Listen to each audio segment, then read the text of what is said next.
నేటి ముఖ్య అతిథి గౌరవనీయ మంత్రివర్యులు, నేను గౌరవించే ప్రజాప్రతినిధుల్లో ముందు వరుసలో ఉండే ఆమె సీతక్క గారు, ప్రొఫెసర్ మనోజ్ఞ గారు, శ్రీమతి జయధీర్ తిరుమలరావు గారు. ఉరుములు మెరుపులంటే నాకు జ్ఞాపకం వచ్చేది మా విమలమ్మ. అంటే మరి నేను కూడా ఆమెను విమలక్క అనాలన్నా తెలియదు, కానీ విమలమ్మ. వీళ్ళ పేర్లే ఎందుకు ప్రస్తావిస్తున్నారంటే వేదిక మీద ఉన్నటువంటి అందరూ ప్రముఖులే, వారి వారి రంగాల్లో విశిష్టమైనటువంటి కృషి చేసి తమ వంతు సహకారం సమాజానికి అందించిన వాళ్ళే స్త్రీమూర్తులు కనుక వాళ్ళ పేర్లు సభకు, జానపద కళాకారులకు, ఆదివాసీ మిత్రులకు అందరికీ నమస్కారం.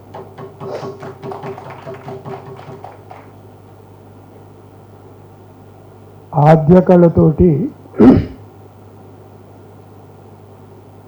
అది పుట్టినప్పుడు పేరు పెట్టినప్పటి నుంచి నాకు అవినాభావ సంబంధం. ఆయన ఒక ధర్మకర్త మండలి ఏర్పాటు చేసిండు. ఆయనకు నాతో ఉండే చనువు ఎటువంటిది తిరుమలరావు గారి కంటే గత 3 శతాబ్దాలుగా ఇంకా పైబడి ఆయనతోటి రోజు కాకుండా వారంలో ఒకసారైనా సంభాషిస్తూనే ఉంటాను. నన్ను అడగలేదు, ఆ ధర్మకర్త మండలిలో నాకు పేరు పెట్టేసి.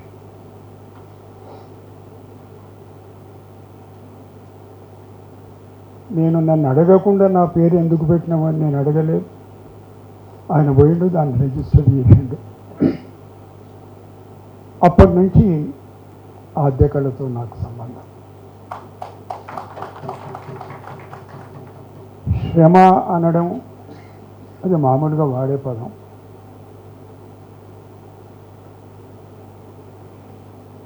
అంటే ఆయన పడినటువంటి కష్టం, తపన, ఆ కళాఖండాలను, ఆ సంపదను భద్రపరిచి సమాజానికి అందించాలి అనేటువంటి తపన, అది 100కో 1,00,00,000కో ఒకరికో సాధ్యమయ్యేటువంటి. ఆయనతో పాటు వారి సతీమణి, అంటే కంటికి రెప్పల చంటి పిల్లలను సాధడం అంటమే, అట్లా వాటిని కాపాడుతూ వస్తున్నాడు.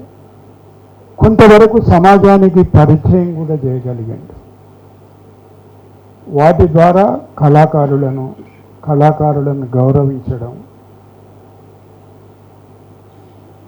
ఇది గత కొన్ని సంవత్సరాలుగా చేస్తూనే ఉన్నాడు. దాంట్లో ఏదో కొంత వాటిని భద్రపరచాలనేటువంటి ఉద్దేశంతో కొంత పాత్ర నేను కూడా ఏదో పోషించడం జరిగింది. అది ఎంతవరకు సఫలీకృతమైనవంటే అది వేరే విషయం. రకరకాల మలుపులు తిరుగుతున్నది అది. అయితే వాటిని కాపాడవలసినటువంటి బాధ్యత మాత్రం మన అందరి మీద, సమాజం మీద, ప్రభుత్వం మీద కూడా. ఎందుకొరకంటే ఆదివాసీలను వనవాసీలు అనుకుంటే ఏ పంచాయతీ లేదు, మనం ఏం కాపాడాల్సిన అవసరం లేదు. కానీ మనం గుర్తించింది వాళ్ళను మూలవాసులు, ఆదివాసులు, అబార్జినల్స్ అంటేనే. వాళ్ళ సంస్కృతి సాంప్రదాయాన్ని, కళలను, వాళ్ళ ఆటను, వాళ్ళ పాటను గౌరవించి వాళ్ళను గుర్తించాల్సినటువంటి బాధ్యత సమాజంలో ఉన్న ప్రతి ఒక్కరి మీద ఉంది. సమాజానికి చెందిన వాళ్ళలో నేను కూడా ఒకటి. అయితే ఏమిటి దీనికి పరిష్కారం అంటే, ఇంతకుముందు జయదేవి గారు మాట్లాడుతూ ఒక మాట అన్నాడు, ఎప్పుడో ఒకప్పుడు నాగరికులం, మేం పెద్దవాళ్ళం అనుకునేవాళ్ళు వాళ్లకు వంగి తల వంచి నమస్కారం చేయాల్సినటువంటి సమయం వస్తుంది. నా మటుకు నేను ఆ సమయం రానే వచ్చింది. శిరస్సు వంచి మీకు అందరికీ నమస్కరిస్తాను. నేను ఇంకెంత ఎక్కువసేపు మాట్లాడితే అంత నా అజ్ఞానాన్ని ప్రదర్శించినట్టు. ఇంతకుముందు ఒక చిన్న సంభాషణ జరిగింది నాకు తిరుమలరావు గారికి, ఇంకా తేరలేదు అది. ఎందుకంటే రాజ్యాంగం చదువుకున్నా అని అనుకునే వాళ్ళలో నేను ఒకటి. కాకపోతే నిత్యం రోజు చదువుతుంటా, రోజు నేర్చుకుంటా. షెడ్యూల్డ్ ట్రైబ్స్ అండ్ సెక్స్ అనే పదం వాడిండు. అసలు ఈ కులాల ప్రస్తావన ఎందుకు వస్తుంది? తిరుమలరావు గారు అంటే ఆయన ఏదో సమాధానం చెప్పిండు, ఆ సమాధానంతో నేను సంతృప్తి చెందలేదు.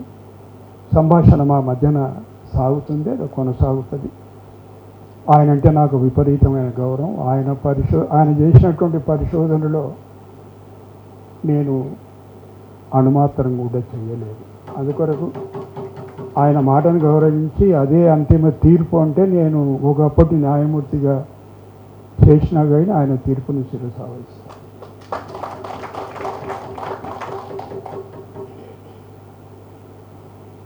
సమస్యల్లా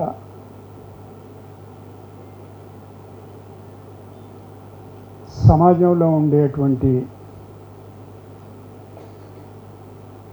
ఏ వ్యక్తిని గుర్తించకపోవడం, గౌరవించకపోవడం, ఆ గౌరవం, ఆ గుర్తింపు కేవలం కుల ప్రాతిపదికన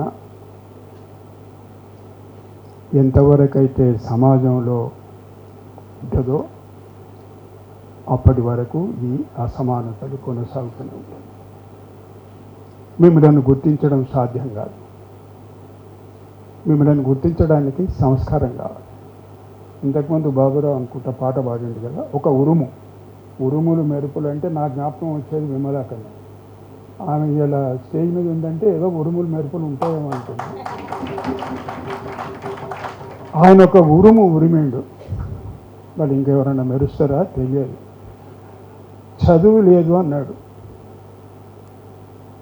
నిజమే, మీకు చదువు లేదు అని గుర్తించే సంస్కారం మాకు లేదు. ఒకవేళ మాకు ఆ సంస్కారం ఉంటే మీకు వాళ్ళ మాట మాట్లాడేటువంటి అవకాశం రాకపోవు. చదువుకు దూరమైన అంటే చదువు ద్వారా మాత్రమే సంస్కారం వస్తుంది అని చెప్పి నమ్మేవాళ్ళు ఉంటే కొంతమంది ఉండొచ్చు, కానీ నేను మాత్రం అది నమ్మను. చదువురాని వాళ్ళు నాకంటే సంస్కారవంతులు నాకు తెలిసిన వాళ్ళు చాలామంది. అయితే మీకు సంస్కారం ఉంది కదా, చదువుకు దూరంగా ఉండమని చెప్తున్నాడు ఆయన అనుకోకండి. మీకు సంస్కారం ముందటి నుంచే ఉంది కనుక చదువు కూడా నేర్చుకుంటే, చదువు సంస్కారం రెండు పెనవేసుకొని ఈ సమాజం వృద్ధికి, మీ బాగోగులకు, మీ పురోగతికి, మా అందరి పురోగతికి దోహదపడుతుందని అన్నవాళ్ళు నేను ఒకటి. ఈ 4 మాటలు మాట్లాడే అవకాశం ఇచ్చినటువంటి సభాధ్యక్షుడు ప్రభాకర్ గారికి, మీకందరికీ నమస్కరిస్తూ సెలవు.